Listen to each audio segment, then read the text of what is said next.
ठीक है। एग्जाम तक आपका व्यवहार क्या होना चाहिए मैं हर वीडियो में बताता हूँ, और इस वीडियो में भी यही बात करूंगा कि एग्जाम तक आपको क्या करना है। सबसे पहली बात, देखिए अभी 7-8 दिन बचे हैं, तो मेरा ये मानना है कि आपको कुछ भी नया मैटर नहीं लाना है। नया नहीं पढ़ना है मतलब नहीं पढ़ना। क्यों? क्योंकि नया पढ़ा हुआ फायदेमंद तभी होता है जब हम उसका 3 से 4 बार ठीक से रिवीजन कर पाते हैं, और रिवीजन आप कर नहीं पाओगे। ऐसी स्थिति में नया पढ़ने से आपको लॉस ही होगा, फायदा नहीं होगा। ये बात लिख के लेना आप।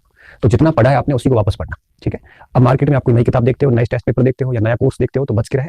अभी आप सिर्फ और सिर्फ वही कंटेंट वापस देखें जो अब पीछे 4-5-6 महीने में आपने पढ़ा है, उसी को रिवीजन करने का प्रयास करें। तो 10-20 नंबर का अगर इधर उधर होता है तो कोई लोड लेने की आवश्यकता नहीं है। और दूसरी बात, अभी जो टॉपिक छूट गए हैं उसको वापस नहीं देखना है। जो टॉपिक आपने छोड़े थे पहले वो देखने नहीं है, वो छोड़ दें। क्यों छोड़ना? इसलिए है कि अभी अगर उसको करोगे तो डेफिनेटली आप ठीक से नहीं कर पाओगे, और 10-20-30 नंबर में कोई ज्यादा फर्क नहीं पड़ता। ठीक है। तीसरी बात, अभी जो 3 आगे 6-7 दिन का समय है इसमें रिवीजन सबसे अधिक करें। अब रिवीजन कैसे करना होता है? लास्ट टाइम में किताब की लाइन टू लाइन नहीं पढ़नी होती है। लास्ट टाइम में किताब के अंदर मेन पॉइंट्स होते हैं। जैसे आपने कोई किताब पढ़ी, उस किताब में आपने अंडरलाइन की होगी, उस किताब में आपने मार्जिन पे कुछ लिखा होगा, या उस किताब में कोई घेरा किया होगा, है ना, तो वो बिंदु देख ले बस। बाकी लाइन टू लाइन देखोगे तो 3 से 4 महीने लग जाते हैं। ऐसी कोई ना करें। रिवीजन कैसे करना है? मोटे मोटे पॉइंट्स आपको देख। अब बात आती है मॉडल पेपर्स की। तो मॉडल पेपर की अगर बात आती है तो मैं ये कहूंगा कि इन दोनों में प्राथमिकता आप रिवीजन को दें। ठीक है। फिर भी अगर आपको लगता है कि सारा सिलेबस तैयार है तो फिर आप अगर आधा घंटा 15 मिनट रिवीजन कर लेते हो, सॉरी मॉडल पेपर कर लेते हो, तो कोई फर्क नहीं पड़ता। जैसे पढ़ते पढ़ते थक गए तो 5-10 मिनट आपने कोई पुराने पेपर वगैरह टिक कर लिए तो कोई इशू नहीं, करना चाहिए। लेकिन 2-4 घंटे प्रश्न नहीं करने। कोशिश ये करो कि रिवीजन करो, और साथ में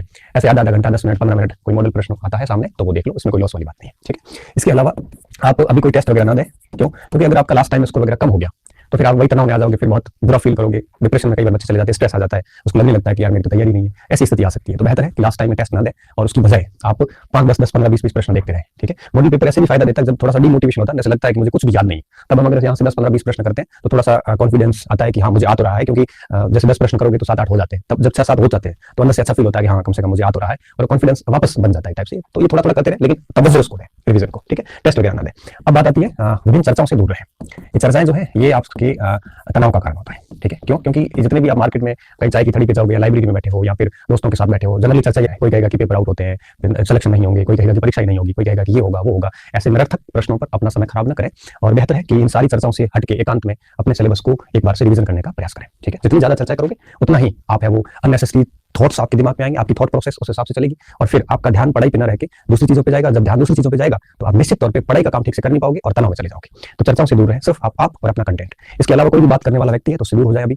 और इसके अलावा कोई कई सारे mobile group, Telegram group, YouTubers ऐसी बात करते हैं तो उसको छोड़ दें। क्यों? क्योंकि अभी आपका इनसे दूर रहना बहुत जरूरी है।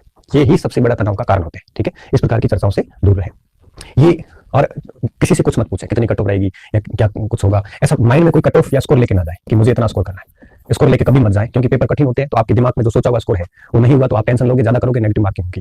पेपर सरल आ गया तो भी आप सोच के कुछ मत जाए। पहले प्री प्लान कुछ नहीं होना चाहिए, सिर्फ ये होना चाहिए कि पेपर में 100%